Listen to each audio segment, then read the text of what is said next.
मो ना रजत कुमार महांती मु कोलकाता रे रुए किंतु एबे एक्चुअली कहया गले मु भुवनेश्वर रे रहउची। एक्चुअली मु जनवरी मास रे आसीतिली दीर्घ 22 वर्ष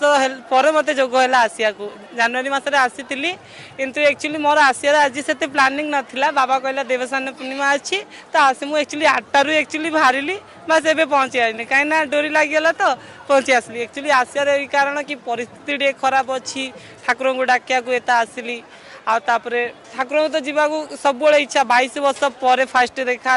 सेकेंड थर देखी आसली बहुत भल लगे दर्शन थिला आशा है कि मोर एक्चुअली जो दीदी अच्छा दीदी मैरेज टे असुविधा परिस्थिति रे दीदी अच्छी बस सेड़ा ही कहली कि असुविधा परिस्थिति से दूर कर दिए आ मम्मी बाबा को सदा खुशी रख बस ये कहली बहुत बढ़िया लगे सर देखिकी कहीं एत दूर मुझे भाभी भी नी कि आज भाया दिन में आसवि कहीं देवस्थान पूर्णिमा एत भल दिन केवे जगह ना सदा बेले मुझे एक्चुअली टीवी रे ही देखुली दीर्घ 22 वर्ष पर भुवनेश्वर भाया एत सुंदर मंदिर माणी शरीर रहा कम कर